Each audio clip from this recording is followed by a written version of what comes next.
Welcome back to Rock Forever. Another special guest in the house. He's a rock and roll maniac. You know him as the guitarist, bassist, songwriter, and vocalist of the multi-platinum group, The Romantics. Please welcome Mike Skill. Oh, thank you, Jay. Thanks for having me. Well, it's a real pleasure, Mike. Like I say, I go back to the first album and the first tour, and it was so exciting, to mix that classic, 50s rock and roll with the Motown and MC5 and Stooges and the Silver Bullet Band. You guys had that rock and roll attitude, but it was right in the middle of, the new wave punk thing. So you were pretty much letting everybody know that this rootsy rock and roll thing, didn't just crop up in a garage, man. It goes way back, and you guys had an incredible string of songs. Yeah, the band worked real hard in the early days to make sure we had songs that people could leave a show and they'd be able to sing like a chorus or, remember parts of the songs instead of some ambiguous, non-backup vocals. There was a lot of local groups or groups that weren't really emphasizing the groove, first of all, the attitude, the attack, but they didn't, being from Detroit, that's like inherent, but melodies in the songs with choruses.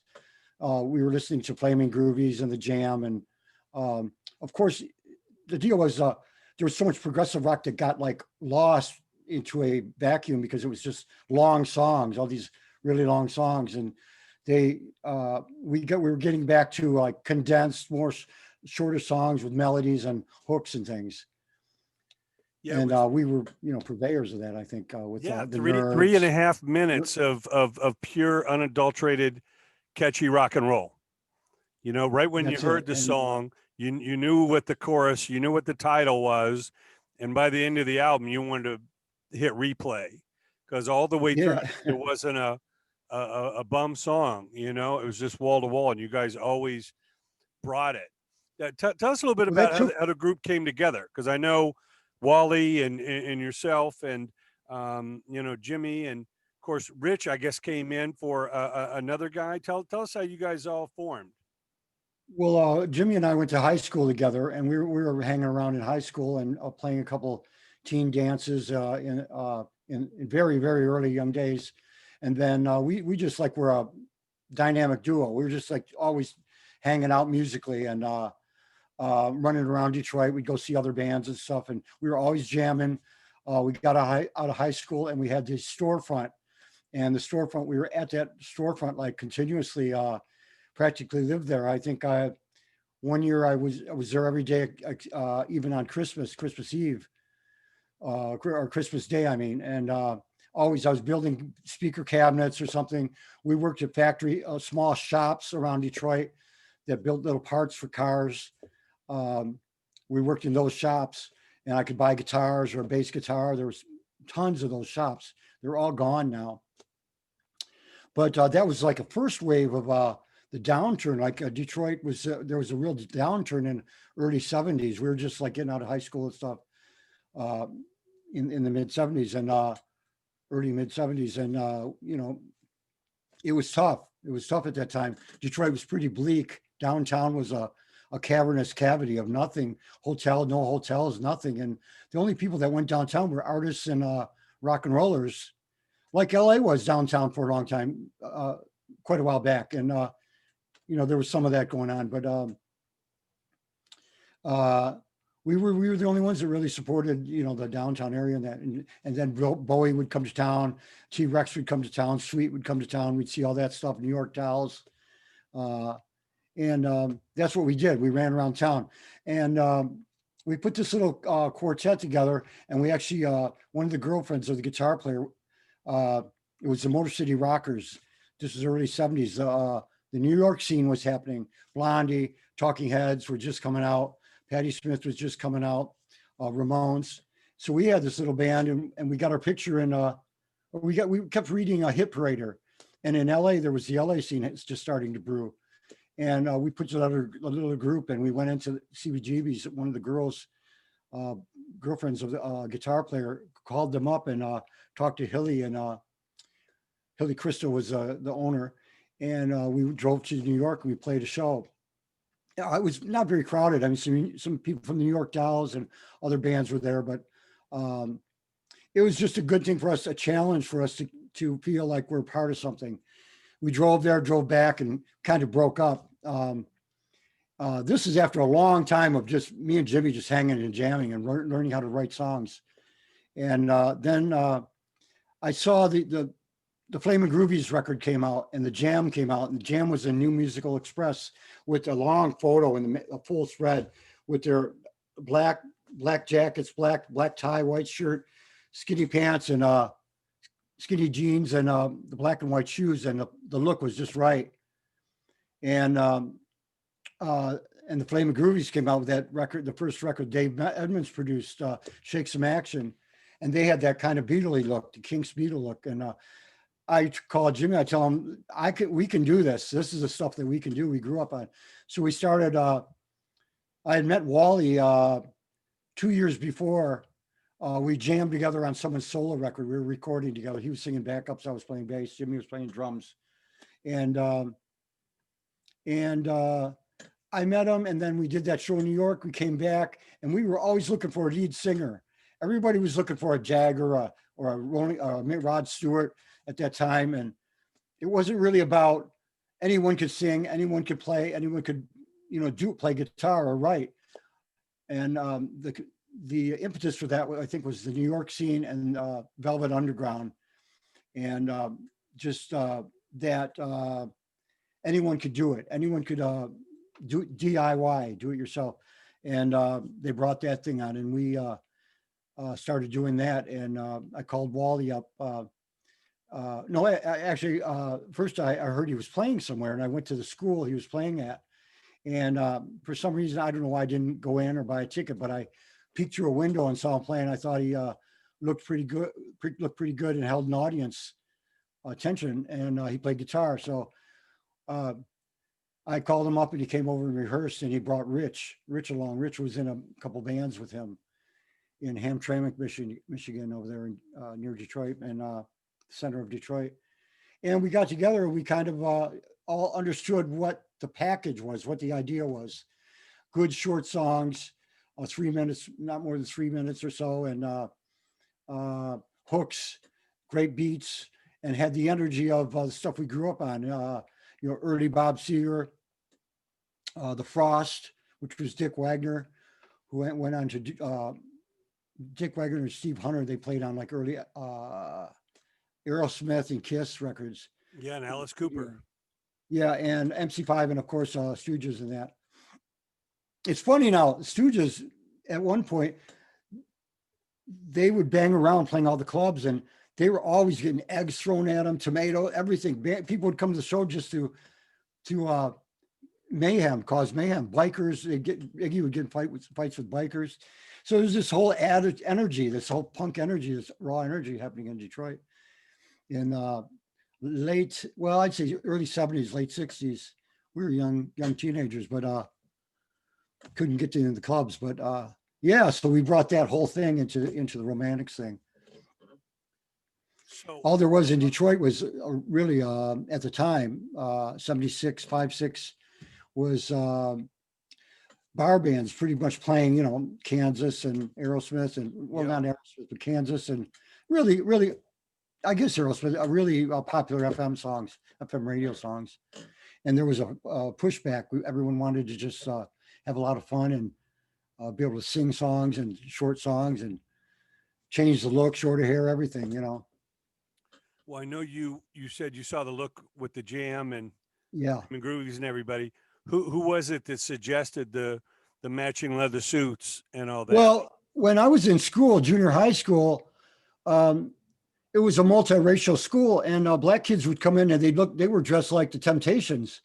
They'd have the Italian knit sweaters, the gold gold shiny pants, gold, all different colors, and they would look like we're going, wow, we were just rockers, but and that whole Motown thing, that look, we kind of integrated that into our thing, and it also coincided with the Kinks and Beatles and 60s thing. So and it was kind of happening anyway. The Nerves were kind of happening coming out of LA, and the Ramones kind of had a look at, they all looked together the same with their jeans and tennis shoes. And it was starting to kind of bubble up, the whole look thing. And we just took it to the next level. We would go to the resale shops and buy old greaser clothes and, peg pants, pointy shoes, and skinny lapels on the jackets, and try to find flashiest Italian or Temptation style suits. But that stuff, we were so raw on stage in these clubs that we were soaking wet at the end of the night, and stuff's falling apart, after 2 or 3 shows. So we started thinking of something like vinyl or some kind of leather looking stuff. So I think a friend of Wally's mom was a seamstress, so she made these vinyl pants. It was kind of like a Roxy Music kind of influence thing. Vinyl pants, that was all coming out of England at the time. Red vinyl, white vinyl, polka dot vinyl, suits, jackets, and those even ripped and tore. And then by the time we got signed, we changed over to leather because it lasted. It lasted, except we'd end up looking with red suits. We'd have red legs and from sweating, but it worked because definitely a striking look. You guys had songs that just jumped off the records, and the look. Obviously, the first album cover pretty much forced you to make a decision. You either wanted to find out all about this, or you wanted to run as fast as you could. Away.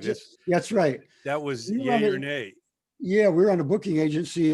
Ted Nugent was on the same booking agency, the only one in town really, in Detroit, and we got a couple of shows with them. I think we played El Paso, and here we are with these little young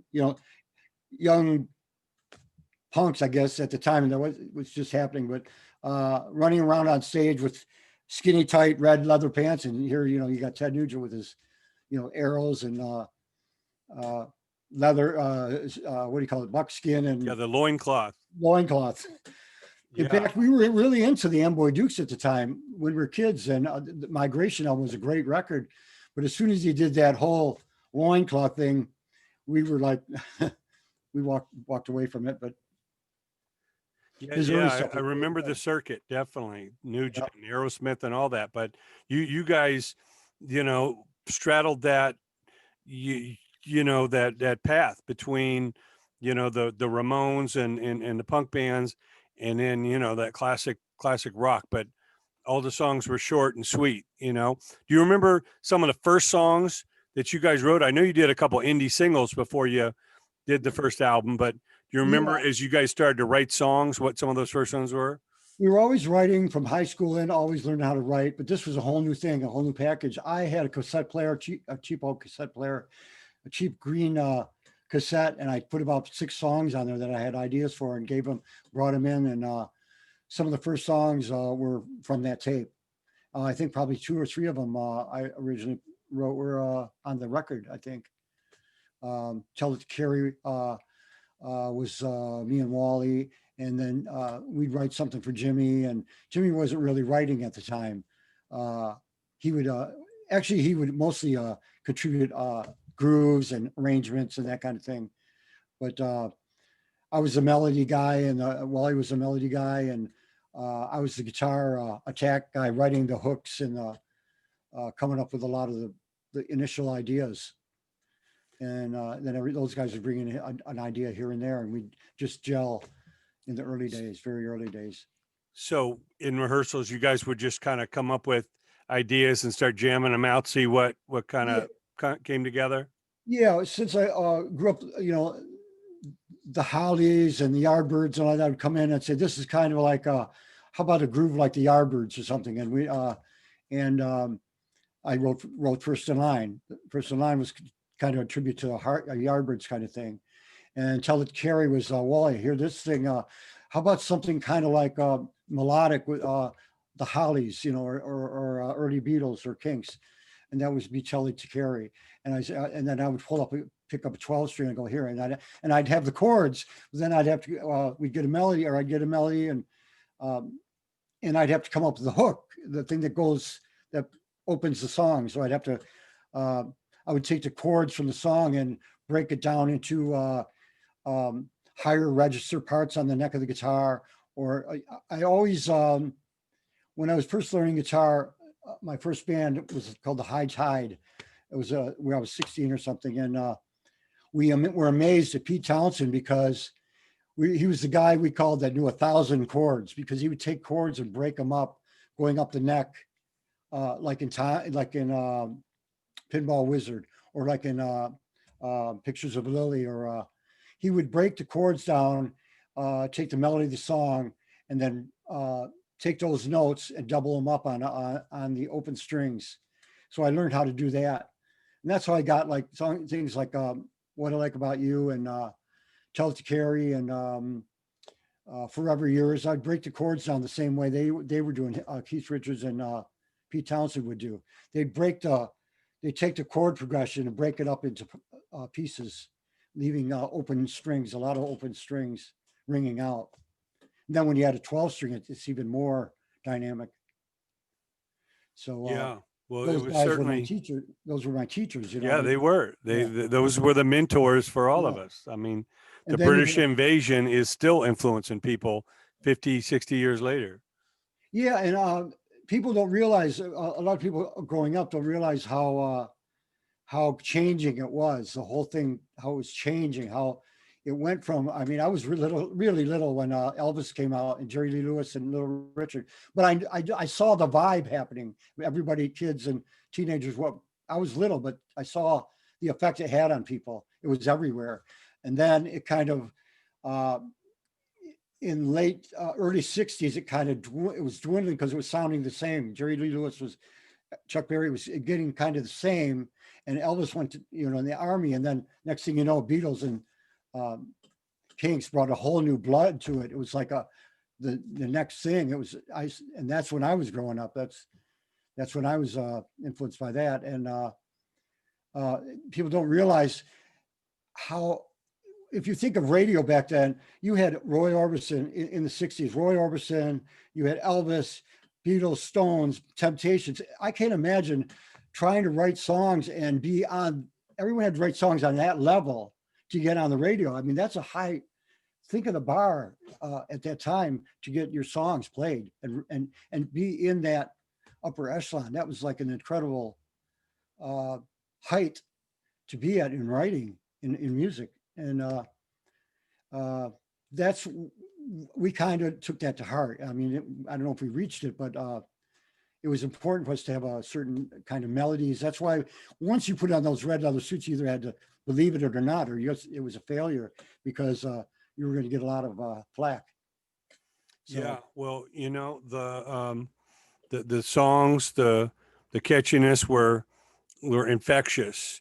And obviously with songs like What I Like About You, which unbelievably 45 years later now is still everywhere. And I know you guys took off in the US, Canada, Germany, Netherlands, and Australia. What was it like to, travel internationally to Europe or Australia the first time? And this stuff you're writing, in the garage is just, reverberating through those countries. I think what with most artists, it's like, it's happening and it's never you never think of yourself as making it. It's you're doing it and you're living it, and I still feel like I'm doing that. I feel like I'm reaching for the ring, reaching for the keeping the gift alive. And it's amazing. I grew up listening to that simple Gloria and 3 chords Gloria, Louie Louie. One of my favorite, Mike Mitchell, the guitar player from the Kingsmen. He works right down the street here. He has a cigar store or something, and in Portland here. And that was one of my favorite songs, the guitar solo when I was a kid.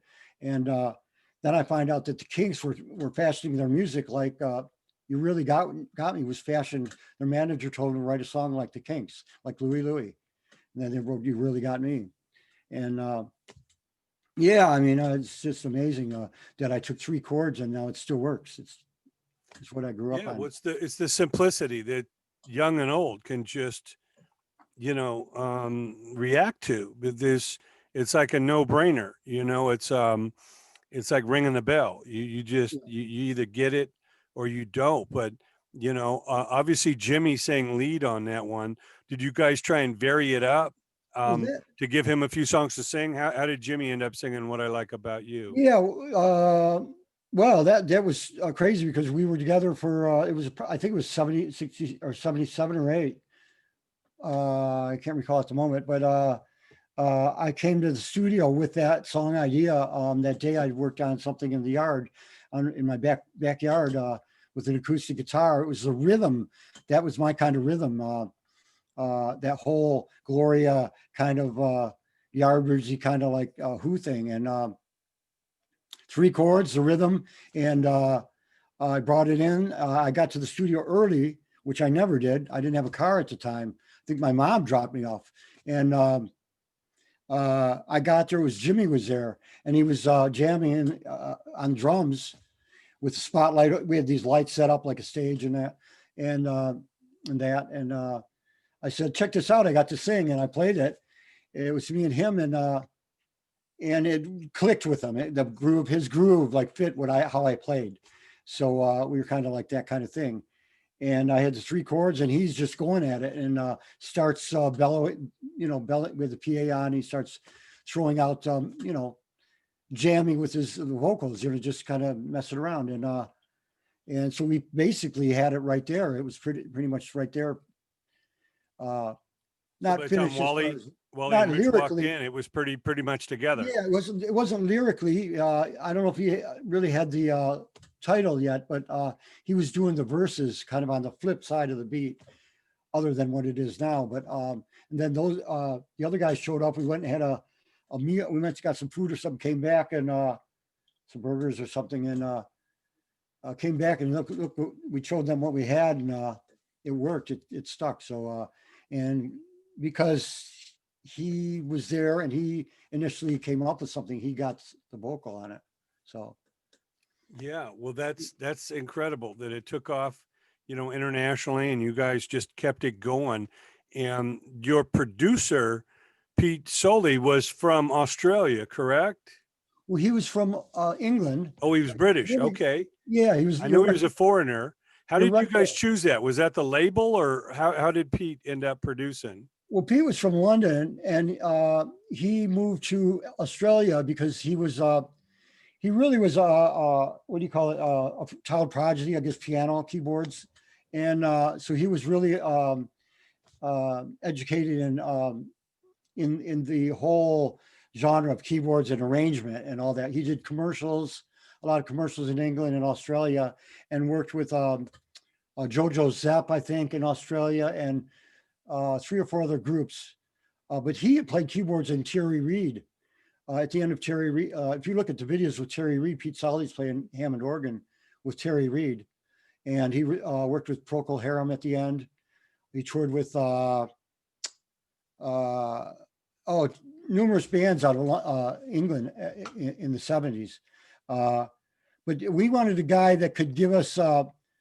We wanted to make sure our chorus is right, the melody's right, the harmony's right. So we wanted someone that could direct us, correct anything that may have been wrong or inadequate for the choruses, that kind of guy, and stuff that would pop out off the radio station. So a guy that did jingles and had that orchestral arrangement thing.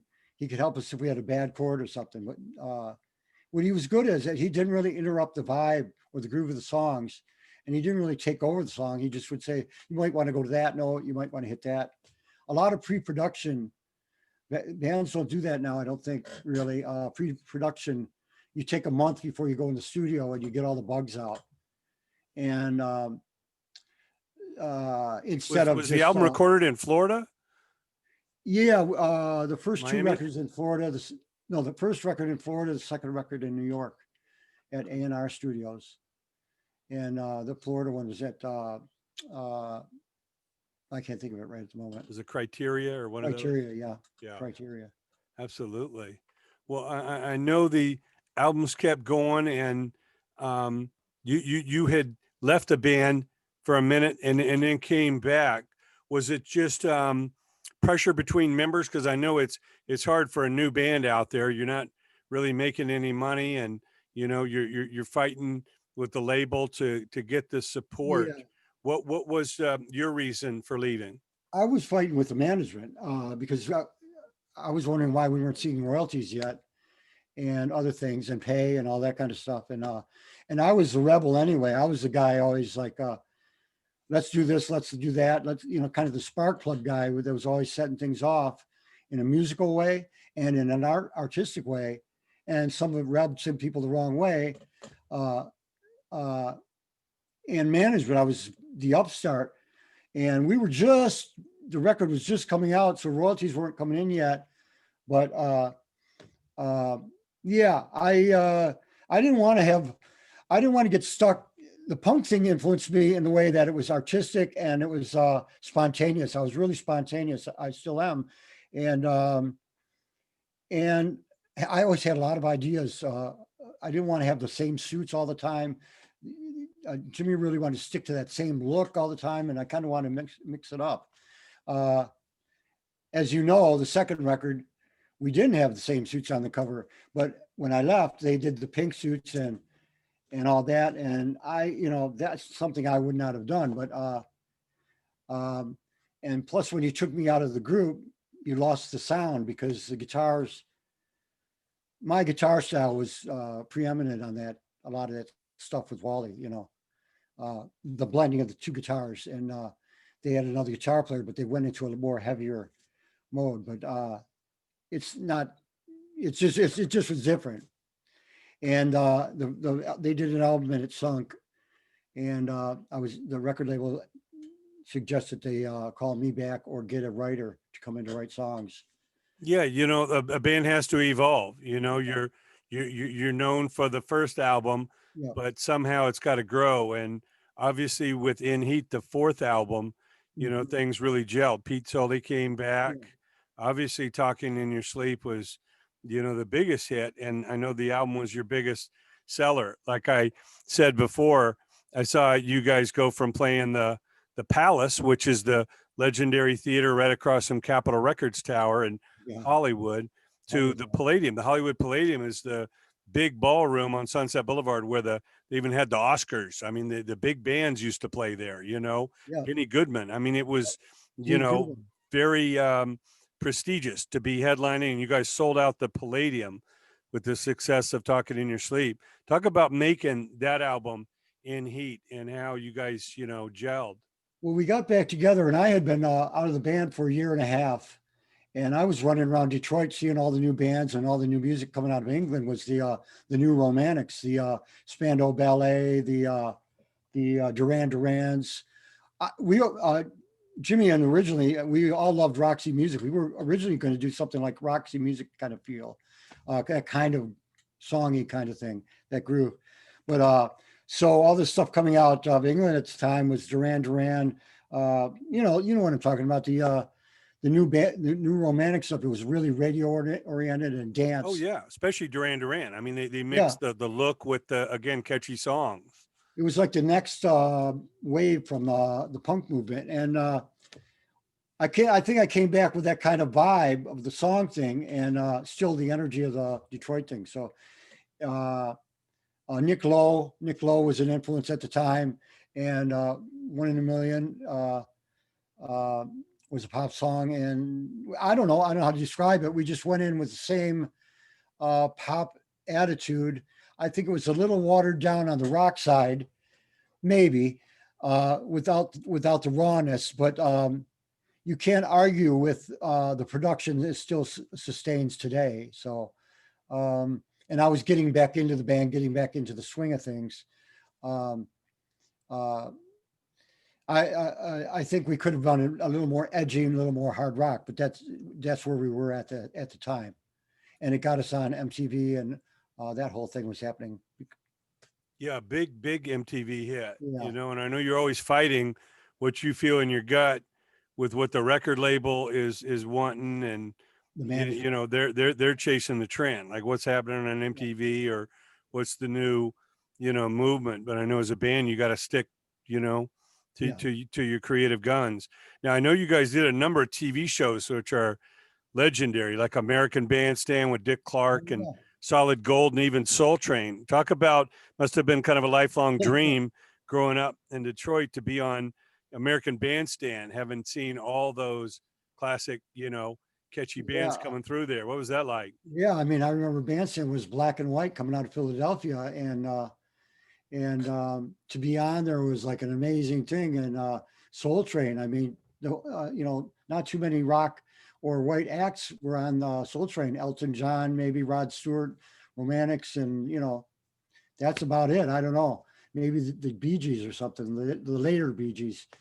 But to walk into like A&M Studios is where Soul Train was at. It's the old what's his name? The Charlie comedian Chaplin. Charlie Chaplin Studios, right? And to walk in there and think that all the movies that were made, and then A&M Records was there, Herb Alpert record, and it's just amazing when you go to LA and New York and the places. We like that historic stuff, and it fed it fed our being, our thing, and just to walk on there and then, geez, putting on the mic, someone's coming up, putting the mic, you get up at 7:30 in the morning, you hung at Barney's Beanery till 2 o'clock in the morning, and then you're on American Bandstand. Yeah, well, I know in retrospect those are definitely accolades few have seen. Now, I know a few members have come and gone, but one of our favorite drummers in rock and roll has been aligned with you guys a few times, and that's Clem Burke from Blondie. Yeah. Talk about playing with the mighty Clem. Well, Jimmy left after In Heat. He was just tired of the road and whatever mayhem that was going on.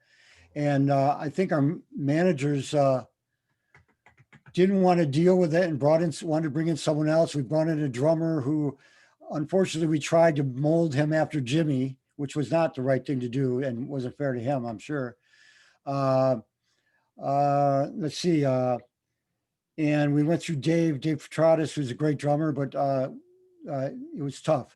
And we get into the 90s, and we had some of the best drummers. We've had some of the best drummers in the business. Johnny B from Mitch Ryder and the Detroit Wheels. He played with us on the road. He still plays around Detroit. Johnny Bedanjic. He played with Mitch Ryder in Detroit. Yeah, Johnny's on the new Alice Cooper album. Detroit that's right. Stories. And yeah, he played with them for a while, and the new record. And Clem came in. I think Cause, our guitar player, was living in LA at the time, and he saw Clem around town, and we spoke about it. The subject came up, and Clem called Cause called Clem, and he was interested, so he came out to Detroit and jammed, and it fit. It worked well. But Clem also, when he was on the road, he had to go do the Blondie thing. He recommended Brad Elvis. So that's how we got Brad from Clem. But Clem, yeah, he's a monster. He's a good guy and a great player. And all the drummers. Yeah, I've worked with Clem before. It's funny. We were doing a tribute to David Bowie and had some legendary people there, and we had just a basic, backup kit, and we felt sorry. We said, well, this is what we got. What do you need? He said, man, I'll play on anything. He was just like, so easy to work with, and just a monster. Oh yeah. And yeah, he's always ready to jam, always ready to write. He travels a lot, joining a lot of bands. He's always in 3 or 4 or 5 groups and doing Blondie, and honorable guy and a great rock musician. Yeah, well, I know Blondie started kind of mellow and different on the first couple albums, and then finally with Mike Chapman, with Dreamin' and everything on Parallel Lines, they kind of kicked in. But I always knew that Clem was built for your kind of music, that Kinks and Who and Beatles, Dave Clark 5 kind of thing. I mean, he's just a monster on that beat. But I know Brad Elvis is on the new single, We Got Your Rock and Roll. Tell us about putting this on together and why, when, and how it's important to you. Well, I did. I've had 4 or 5 or 6 things put out, streamed this year. I fortunately had been recording in the past couple of years. After I'm off the road, I'd come into my little studio. I'm here at this other studio I've got now, small place, and I had been writing and completing some songs, and I had these tapes, and I sent them over to Chuck Alcasian, who's a monster in the business. He's a lot of remixes, a lot of bands he's done that you've heard and you don't know it. Tool, from Tool to Chris Cornell to Madonna, Eminem. He's a remix guy. He's a album guy, and he's done a lot of recordings, and works out of Detroit. And let's see, I had this whole group of songs I put out, and I got to this one spot where I wanted something that was straight ahead rock and roll, more rock and roll, and or more of an attitude, I guess. I'm always rock and roll anyway, but let's see. A lot of music that was coming out is not what I put out, and it's a lot of dance and rap, and which is fine, and even or this real metal, or it's real hard metal, or it's nothing in that Stonesy kind of. Even Kiss is even Kiss. There's nothing like that going on. So I needed something, and I had the title, and somehow the music came together. And I go, Chuck, I got this thing. It kind of makes me think of Detroit and all the bands coming out of Detroit. When I was coming up, Detroit was rock and roll, is rock and roll. And so I figured it's kind of a thing from the 70s when I was running around the streets downtown Detroit. We were just rockers, and that's what I was thinking of. The Cass Corridor, and the clubs in the Cass Corridor, and then Romantics going to LA, and us well, before that, me reading about LA. In the 70s, there was write-ups about people hanging out in LA and at Max's Kansas City. So I kind of had thought about that, and I can't think of the club at the moment. But everyone, it was kind of a Hollywood glamour thing was going on. And here I'm in Detroit. So I was thinking of a raw thing with that kind of connection lyrically. But it's not heavy duty. The lyrics aren't heavy duty. It's just straight ahead is what it is. Yeah, it's fun. Definitely reminds you of classic Romantics and just good rock and roll, which we need more of. Like you say, a lot is metal and a lot is, urban, hip hop or dance. And we need to keep rock alive. It brings you back. We just lost Little Richard. We lost Chuck Berry, and fortunately Jerry Lee's still with us. But so many of those founders of rock and roll, have passed on, and it's important to keep that legacy alive. That's exactly it. And I want to represent Detroit, and keep the magic, keep it going, keep whatever I could do. I don't know. It's just something I think we needed at the time in the last few months. Well, yeah, no, the Motor City is so important to the history of rock and roll. And like I say, the fact that Alice Cooper's new album, it's called Detroit Stories, and he's got Johnny B, he's got Mark Farner, he's got, different people from, Michigan, on the album. It tells you how much Detroit means to him, coming out of Phoenix. They had to move to Detroit to really make it. And like you said, Iggy and the Stooges were obviously hated by many with their minimal, kind of attitude. But now he's revered as like the punk godfather, one of the most influential guys from Guns N' Roses on down. He's an icon. And MC5 finally getting in the Rock and Roll Hall of Fame. Detroit, will never die. It's important to keep it going. And the MC5 aren't in the Rock and Roll Hall of Fame, and there's a numerous bands. And Wayne Kramer played on 67 Riot. I did 67 Riot, released it, and then called Wayne and re-released it with Wayne Kramer on the single I have, and which is available now. And it's got him on guitar. And I just told him, Wayne, do your stuff, do your thing. I was kind of afraid to call him. He's like an idol to me. Him and Fred Smith of the MC5 were these guys like if you can imagine two Chuck Berrys together, blending their guitars in the same way that Allman Brothers did, but in a rock and roll, straight ahead rock and roll way. They set the tone for Detroit music, and amazing group. And Wayne laid down guitar tracks, and that song is so good. It's still picking up steam in Europe and around the world. I streamed it the last single I put out. Yeah, well, we want to spread the word on all that. What is the website or the socials that people can follow and all the and hear streaming your sites? other music? Yep, all the streaming sites from Spotify to Bandcamp, Apple Music, all of it. And then MikeSkill.com and all that. You know how it goes. And um, that's pretty much it. Type in 67 Riot and or Mike Skill, and you got it. And there's a vinyl. I did vinyl 45. I always wanted to do a 45, and so I did 67 Riot with Wayne Kramer, and I reprised the label of A Square Records. I took the artwork and brought it up to date. Put MC5's first record, Looking at You, not first record, but one of the earliest records was on A Square, and it had the black and white Gary Grimshaw artwork from the 60s. So I called his wife, and we comped the new art with the old art, and it looks like an old 45. And I did black vinyl. I like everyone's doing all color vinyl. I always go the opposite. I want to do all black vinyl and reprise labels and that kind of thing.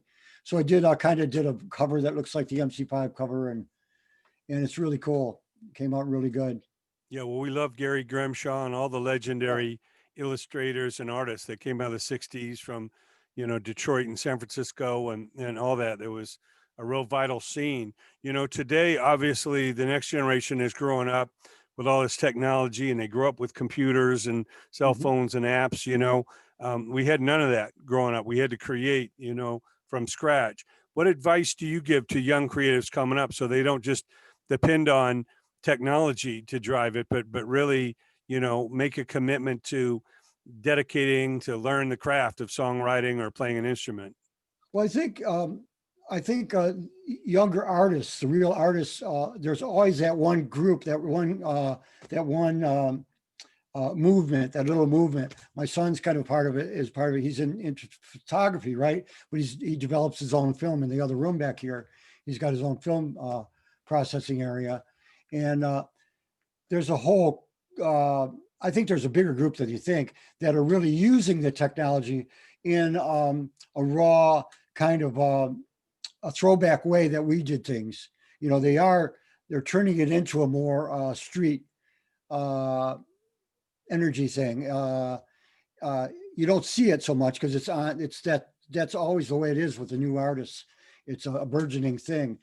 So they're bringing that stuff into this technology, and it's coming out. You see it on TV commercials. You see it on in posters. You see it on albums. It's really degenerating the technology is what you're doing. I guess degenerating is the best word I could use. Think of you're kind of minimalizing and ripping it up, tearing it to shreds, and putting it back together. Like with the girl that did the Grammy winner last year. I can't think of her name. With the girl, she recorded the whole record at home. Billie Eilish. Yeah, Billie Eilish, and she did it all on a laptop. Which there's been a number of people who've done that, but I don't know. I've got a 4-track TAC. I'm thinking about doing some acoustic, raw protest kind of folk stuff later down the road, and throw that 4-track up. So it's always thinking differently, opposite of what's going on, and running by the seat of your pants, pretty much. Renegade. Yeah, absolutely. Yeah. Well, Mike, it's always a supreme pleasure to see you after all these years, seeing you still creating, seeing the Romantics energy coming out, and we got your rock and roll and all of that. Go to MikeSkill.com, follow him online. I look forward to our next conversation. Jay, it's great. And I'll probably be doing some live streaming coming up once. I'm gonna get a couple friends here and reprise and play some of the songs. So watch out for that too as well. But yeah, we got your rock and roll as the next thing out of Detroit. Well, thanks so much. We'll be following you and look forward to our next time. Thanks, Jay. It's a pleasure. Have great holidays. Thanks, Mike. Keep doing what you do. Thank you. Appreciate.